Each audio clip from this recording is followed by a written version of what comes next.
Back to clean news UP. चलिए देखते हैं उत्तर प्रदेश की 25 फटाफट बड़ी खबरों को। इससे पहले आप न्यूज को कहां से देख रहे हैं हमें कमेंट में बताना बिल्कुल ना भूलें। साथ ही हमारे फेसबुक पेज को भी फॉलो करें। फेसबुक पेज का लिंक डिस्क्रिप्शन में दिया गया है।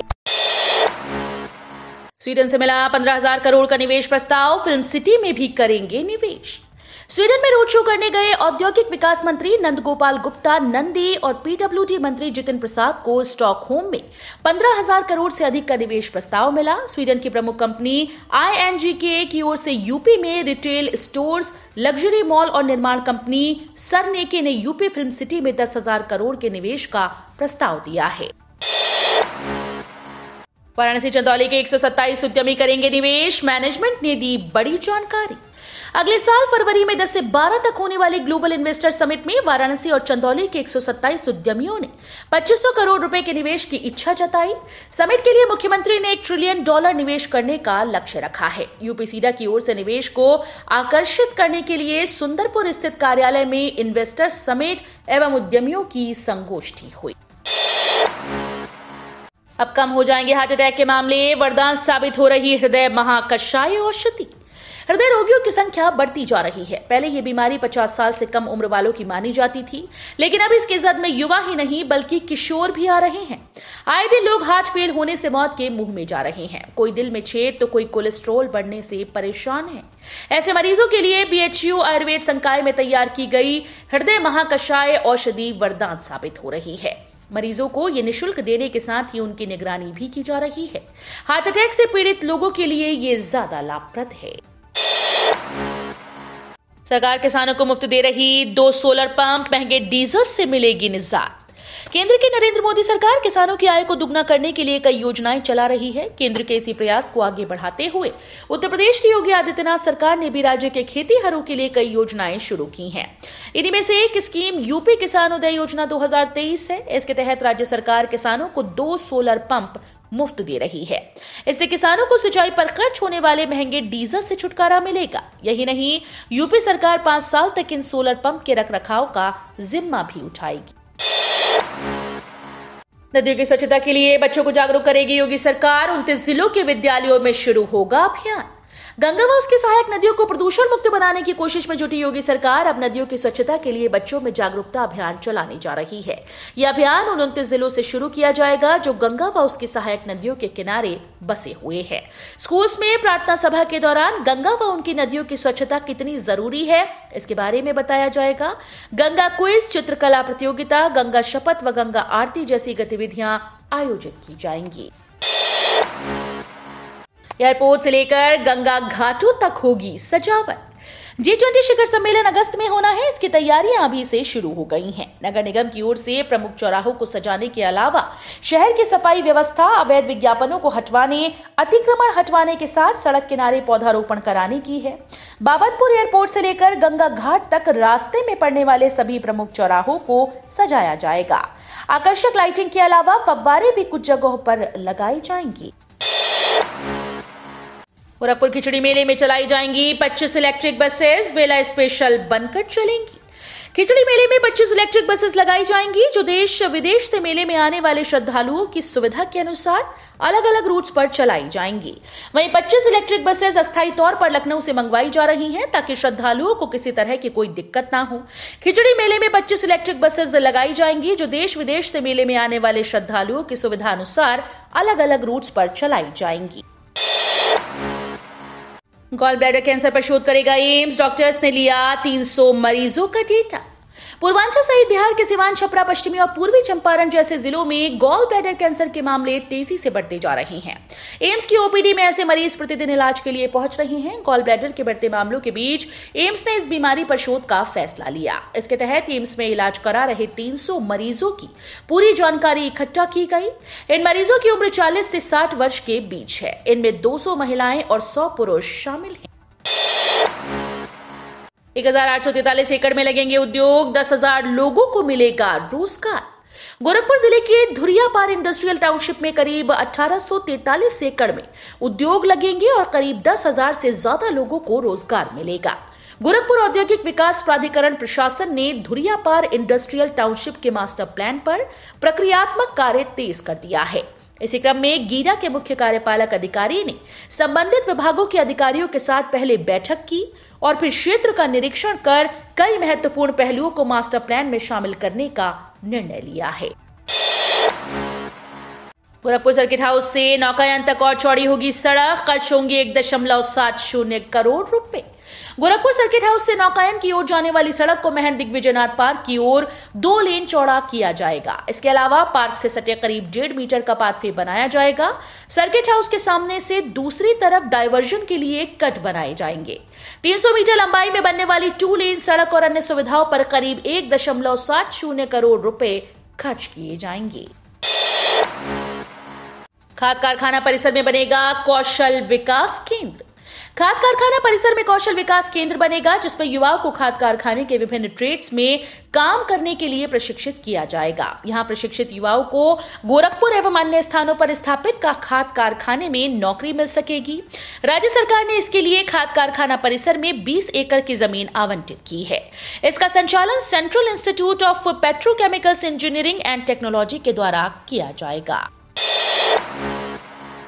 431 अभ्यर्थियों को नियुक्ति पत्र दे बोले योगी आदित्यनाथ। मुख्यमंत्री योगी आदित्यनाथ ने कहा कि यूपी लोक सेवा आयोग 5 वर्ष पहले बदनाम केंद्र बन गया था। उनके नाम से युवाओं को चिढ़ होती थी। लगता था कि कहीं ना कहीं ये प्रदेश के युवाओं से धोखा कर रहा है। उस समय की स्थिति चिंताजनक थी। युवा आंदोलनरत था। सीबीआई जांच करानी पड़ी। वहां भेदभाव, भ्रष्टाचार की शिकायतें आ रही थी। अयोग्य को चेयरमैन बना दिया गया था, जो चयन प्रक्रिया को भ्रष्टाचार की गर्त में भेजता था। अब चयन की पूरी प्रक्रिया पारदर्शी हुई, इसलिए आप भी अपने क्षेत्र में ईमानदारी से प्रदेश के विकास में सहयोग दें और कृषि क्षेत्र में विकास की रफ्तार को डबल डिजिट में पहुंचाने में योगदान दें। 128 करोड़ रुपए से सारसौल बस अड्डा हुआ आधुनिक।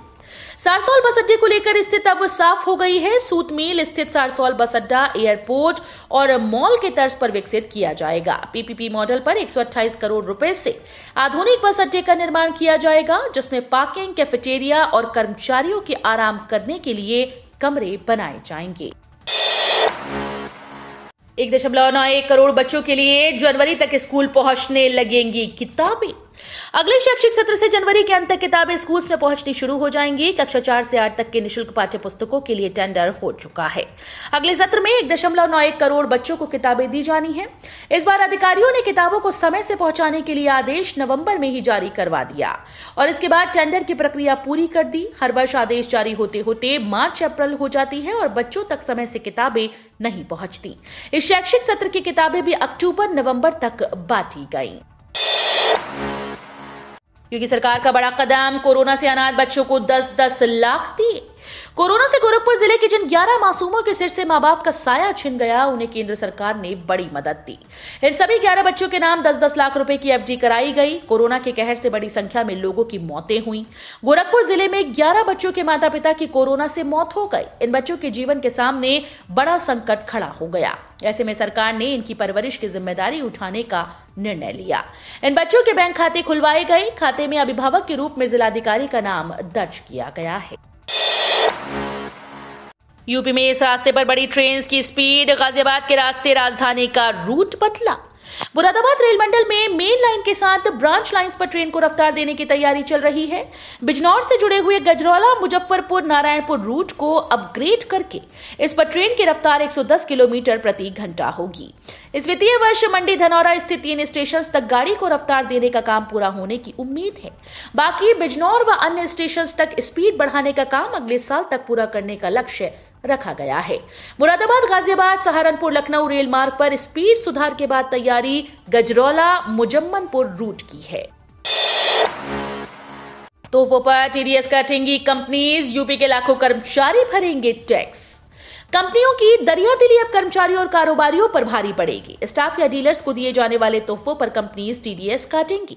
सीधी सी बात है कि तोहफे कर्मचारी या कारोबारी की आय माने जाएंगे, जिस पर उन्हें टैक्स अदा करना ही होगा। नए साल से लागू होने जा रहे इस नियम के दायरे में यूपी के 35 लाख से ज्यादा कर्मचारी और व्यापारी आ जाएंगे। अकेले कानपुर में 42,000 से ज्यादा लोगों की जेब पर बोझ पड़ेगा। 22 किलोमीटर लंबी होगी कांग्रेस की भारत जोड़ो यात्रा। 19 को गोरखपुर में गांधी प्रतिमा से निकलेगी यात्रा। गोरखपुर में कांग्रेस की सरगर्मियां तेज होती जा रही हैं। जिला अध्यक्ष निर्मला पासवान ने आशुतोष तिवारी संग कार्यकर्ताओं की बैठक लेकर तैयारियों का जायजा लिया। गोरखपुर शहर में ये यात्रा 22 किलोमीटर लंबी होगी, जो 19 को गांधी प्रतिमा से सहजनवा काली मंदिर तक पैदल जाएगी। कांग्रेस का दावा है कि यात्रा में हजारों कार्यकर्ता शामिल होंगे। कैंप कार्यालय में हुई बैठक में निर्मला पासवान ने कहा कि कार्यकर्ताओं के उत्साह से स्पष्ट हो गया है कि भारत जोड़ो यात्रा गोरखपुर में ऐतिहासिक होगी। मंत्री अफसरों के विदेश दौरे पर अखिलेश यादव का तीखा तंज। अगले साल फरवरी में आयोजित होने वाली यूपी ग्लोबल इन्वेस्टर समिट को लेकर टीम योगी इस समय विदेश दौरे पर है। बताया जा रहा है कि इसके असर से यूपी में निवेश के रास्ते आसान हो गए। इस बीच समाजवादी पार्टी के राष्ट्रीय अध्यक्ष अखिलेश यादव की एक तीखी प्रतिक्रिया और तंज सामने आया है। अखिलेश यादव यूपी सरकार के मंत्रियों अफसरों के विदेश दौरे को लेकर अपने ट्विटर हैंडल पर एक तस्वीर पोस्ट करते हुए लिखते हैं, दिखावटी निवेश से उत्तर प्रदेश का विकास नहीं होगा। कागज पर छपी मोमबत्ती दिखाने से उजाला नहीं होता। अखिलेश यादव ने योगी सरकार और स्वास्थ्य मंत्री ब्रजेश पाठक को घेरा। सपा प्रमुख अखिलेश यादव ने मेहसी से भाजपा विधायक सुरेश्वर सिंह की भाभी के साथ बहराइच मेडिकल कॉलेज में हुई लापरवाही को लेकर योगी सरकार और स्वास्थ्य मंत्री ब्रजेश पाठक पर शुक्रवार को निशाना साधा। अखिलेश यादव ने कहा कि भाजपा सरकार ने प्रदेश की स्वास्थ्य सेवाओं को पूरी तरह से बर्बाद कर दिया है। अस्पतालों में अराजकता की स्थिति है, न इलाज मिल रहा है और न ही दवा। मरीजों और तीमारदारों के साथ अभद्रता करना आम बात हो गई। सरकारी अस्पतालों और मेडिकल कॉलेजेस पर मंत्री की छापेमारी का कहीं कोई असर पड़ना ही नहीं है। 4 तकनीक से हो रहा मजबूती टेस्ट 2 दिन और चलेगा। मजबूती जांचने को किया गया लोड टेस्ट। अंग्रेजों के समय बना 109 साल पुराना पक्का पुल कितना मजबूत है, इसको लेकर अलग अलग 4 तकनीक से जांच की जा रही है। इसकी रिपोर्ट आने में तो 10 दिन लगेंगे, मगर अभी जो स्थिति है उसमें पुल को जांच रिपोर्ट आने के बाद भारी वाहनों के लिए बंद किया जा सकता है। पुल कितना वजन सह सकता है, उसकी जांच को लेकर शुक्रवार को पुल पर 30-30 कुंटल मलबे से लदे 4 ट्रक 24 घंटे के लिए खड़े कर दिए गए हैं। इनके जरिए ये जांच की जा रही है कि इससे पुल पर कितना दबाव पड़ रहा है। ये जांचने के लिए एक मशीन भी टीम के साथ लगी हुई है। एनएचएम एम्बुलेंस खरीद में करोड़ों का खेल, कोविड की आड़ में किया था घपला, जांच शुरू। राष्ट्रीय स्वास्थ्य मिशन में अब एम्बुलेंस खरीद में करोड़ों के खेल का मामला सामने आया। ये खेल 3018 एम्बुलेंस की महत्वपूर्ण विशिष्टताओं में बदलाव करके किया गया है। मामले की जांच शुरू हो गई। प्रथम दृष्टया करीब 15 करोड़ का खेल पकड़ में आया। राष्ट्रीय स्वास्थ्य मिशन में वर्ष 2018 में पहले चरण में 662, दूसरे चरण में 812 और तीसरे चरण में 1544 एम्बुलेंस खरीदी गई। जेम पोर्टल के जरिए 3 चरण में कुल 3018 एम्बुलेंस खरीदी गई। चुस्त दुरुस्त हो गौ संरक्षण केंद्रों की व्यवस्था, सीएम योगी ने पशुपालन विभाग को दिए निर्देश। उत्तर प्रदेश के मुख्यमंत्री योगी आदित्यनाथ ने गौ संरक्षण केंद्रों की व्यवस्था को चुस्त दुरुस्त बनाए रखने के दिशा निर्देश दिए। इतना ही नहीं, प्रदेश के गौ संरक्षण केंद्रों में पशुओं के चारे, पानी, सुरक्षा, सफाई की पूरी व्यवस्था भी सुनिश्चित करने के लिए कहा। सीएम योगी के निर्देश पर प्रदेश के सभी नगरीय निकायों में गौशालाओं की व्यवस्था की गई, जहां पशुओं की देखभाल की जाती है। इसके अलावा बेसहारा पशुओं को संरक्षण देने के लिए व्यक्तिगत तौर पर भी किसानों को प्रोत्साहित किया जा रहा है। पीएचडी छात्रों को नहीं मिलेगा डुअल डिग्री का लाभ। लखनऊ विश्वविद्यालय की ओर से यूजीसी के निर्देश के क्रम में शुरू की जा रही डुअल डिग्री सुविधा का लाभ शोध करने वाले विद्यार्थियों को नहीं मिलेगा। विश्वविद्यालय प्रशासन की ओर से यूजीसी की जारी गाइडलाइन को अंगीकृत करते हुए जारी कर दिया गया।